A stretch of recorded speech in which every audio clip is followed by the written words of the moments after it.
L'histoire est belle et débute en mai dernier quand Olivier Jude, plongeur et photographe, va à la rencontre des élèves de 8e pour leur proposer un challenge, défendre la cause des requins.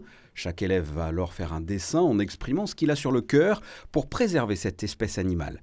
Olivier Jude repartira alors avec 281 dessins pour aller à Eilat en Israël en octobre dernier. Le but, soutenir l'opération Silence of the Sharks à travers un symposium contre la chasse intensive des requins.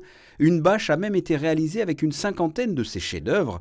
Des plongeurs monégasques et israéliens sont allés avec cette bâche sur l'épave du Satil en mer Rouge pour immortaliser symboliquement ce travail collectif réalisé par des élèves de la Principauté. Eh bien, cette semaine, Olivier Jude vient d'aller à la rencontre de ces jeunes en 7e désormais pour leur démontrer l'importance du travail qu'ils avaient tous symboliquement accompli. C'est la première fois qu'on a un tel élan des jeunes enfants, des jeunes voix d'ambassadeurs pour les requins. Et encore une fois, c'est un exemple qui vient de Monaco et qui est salué dans le monde entier. Dès le jour même de l'immersion, quand on a plongé avec tous ces plongeurs et qu'on a immergé cette bâche pour montrer Monaco Love Sharks, on a vu que les premiers rushs ont été diffusés sur tous les réseaux sociaux instantanément. Et également, la presse israélienne a demandé quels sont l'impact que vous avez fait à Monaco pour pouvoir attirer autant de monde. On dit, mais nous sommes un pays qui est tourné vers la mer, un pays qui est tourné vers l'environnement.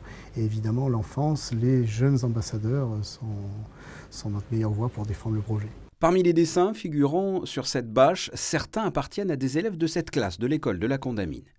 J'ai fait ce dessin pour montrer qu'il y avait un bateau qui pêchait des requins et après il rejetait les requins dans la mer et il prenait juste les ailerons et un requin il tenait un panneau pour dire stop et pour arrêter de tuer les requins parce qu'il faut les défendre après sinon il n'y en aura plus quand on ne sera plus là. Qu'est-ce que ça te fait de savoir que cette bâche, elle est allée avec ton dessin, elle est allée comme ça au fond de l'eau ? Ça me fait beaucoup d'émotions parce que je sais qu'il y a tout le monde qui l'a vu. Je trouve que c'est très beau d'avoir fait ça et que ça donne envie d'aider.